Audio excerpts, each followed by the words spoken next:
வணக்கம் வணக்கம் வணக்கம்.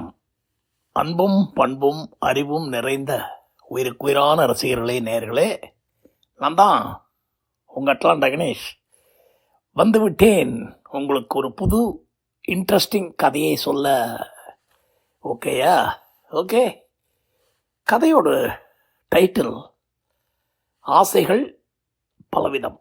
நல்லா கேட்டுங்க, ஆசைகள் பலவிதம்.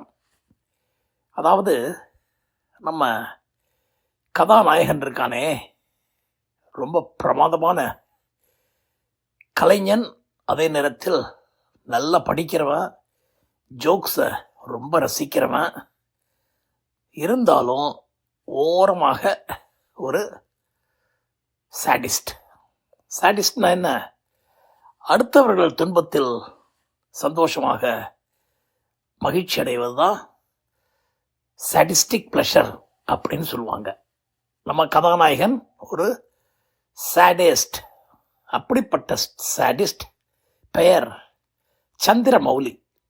சந்திரமௌலிங்கிற பேர் அழகான, அருமையான, அட்டகாசமான பேர். அந்த பேரில் இருக்கிற பல பேர் ஓஹோன்னு முன்னுக்கு வருவாங்க. அதாவது ஒரு கப்பலுக்கு 3 பெண் குழந்தைகள் இருந்தால் அவங்க வாழ்க்கையில் ஓஹோன்னு முன்னுக்கு வருவாங்க. அதுக்கு உதாரணம் நிறையா இருக்குது. ஒரு ஜோசியர் சொன்னார், சார் எனக்கு 3 பொண்ணு குழந்தைங்க சார் அப்படிங்கிறான். அவன் தான், அடே அதிர்ஷ்டக்காரரியா, உட்காரும். 3 பெண்கள் இருந்தாக்க ஓஹோன்னு வருவீங்க.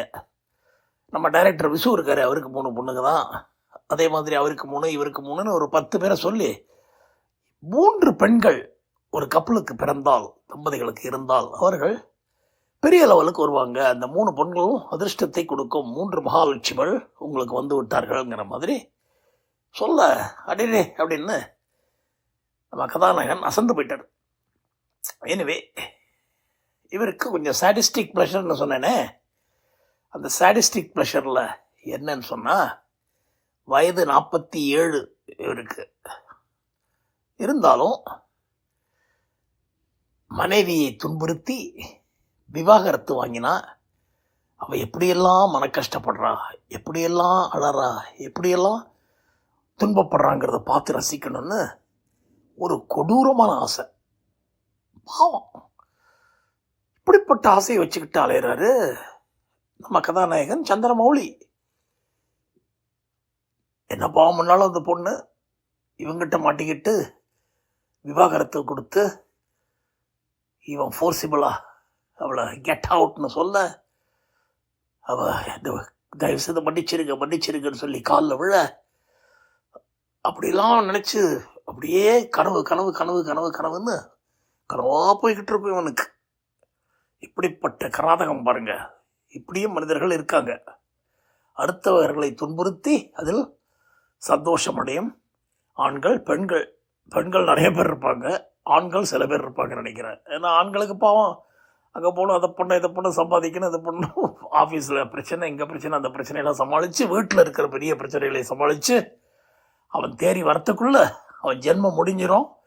அதுக்குள்ளே வளர்ந்த குழந்தைகள்லாம், நீ எனக்கு இதை செஞ்சியா, அதை செஞ்சியா, நான் வளர்கிற போது அதை கேட்டேனே, இதை கேட்டேனே, ஏதாவது வாங்கி கொடுக்க முடிஞ்சுதா அவனால், நீ ஒரு யூஸ்லெஸ் அப்பா அப்படின்னு சொல்ல, ஐயையோ இந்த மாதிரி பழைய டப்பா ஆகிட்டோமே நம்ம அப்படின்னு வருத்தப்பட்டு கடைசி காலத்தை தள்ளி கிடைக்கிற சோத்தை தின்னுட்டு அவன் போய் சேருவான்.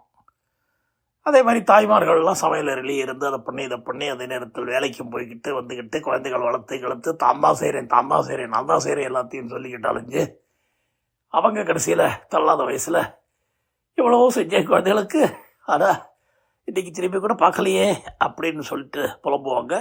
இல்லைன்னா அவங்களுக்கு அவங்க காரியம் இருக்குது, நம்ம அப்படி தானே இருந்தோம் அந்த காலத்தில்ங்கிற மாதிரி தானே போய் சொல்லி நினச்சிக்கிட்டு மனசை தேத்திப்பாங்க.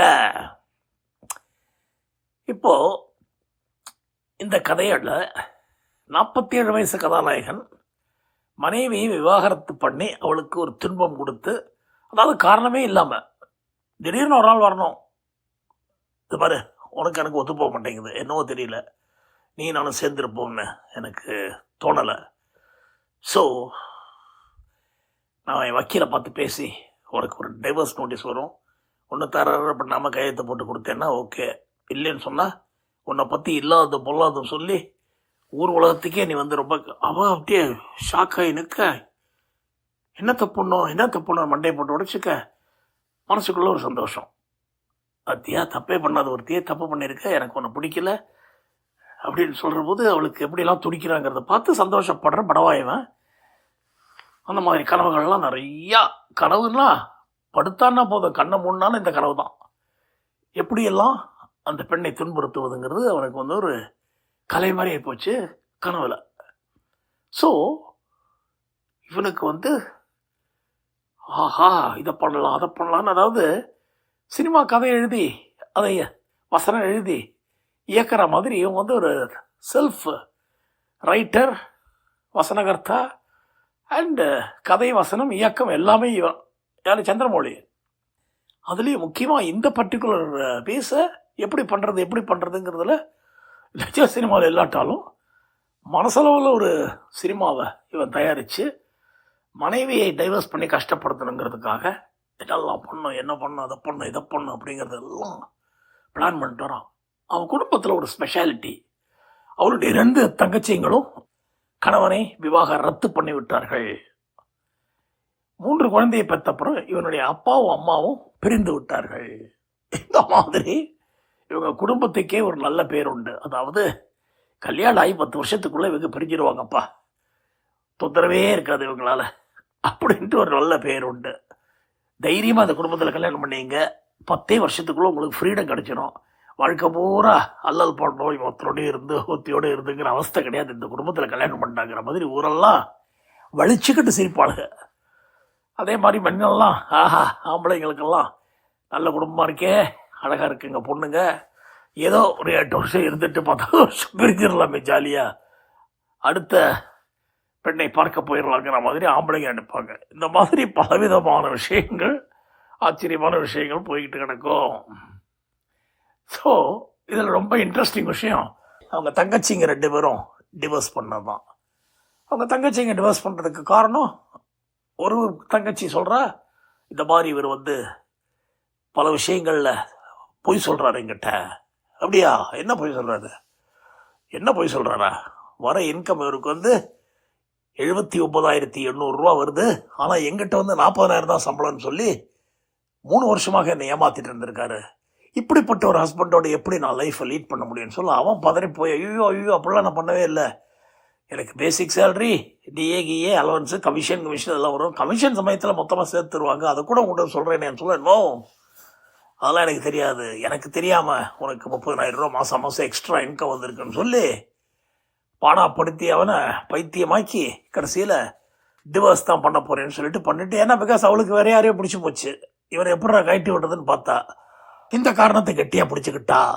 சரி, இப்போ கிளைமேக்ஸ் பக்கம் போடுவோமா, சின்ன கதையை சொல்லிடுவோம் அதை, ஏன்னா ரொம்ப பெரிய கதையாக நீட்டி முழக்கிறதுக்கு பதிலாக 10 நிமிஷ கதையாக சொல்லி ரொம்ப நாள் ஆச்சு. எல்லா கதையும் 20 நிமிஷம் போயிடுதுன்னு சில பேர் சொல்கிறாங்க. சார் ரொம்ப நீளமாக இருக்குது சார், கொஞ்சம் குறைங்க சார்ங்கிறாங்க. அதனால் இந்த கதையை 10 நிமிஷத்தில் முடிச்சிடுவோம்.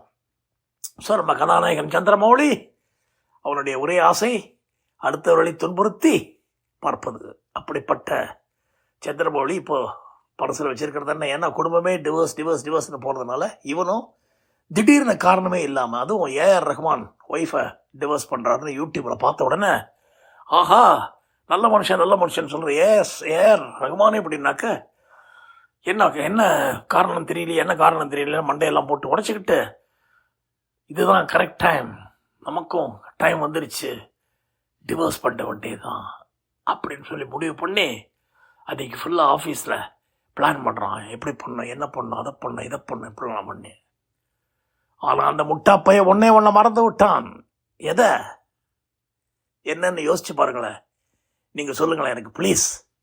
அதாவது இவ்வளவு தூரம் எல்லாத்தையும் பிளான் பண்ணியிருக்காங்க, ஸ்டெப் பை ஸ்டெப்.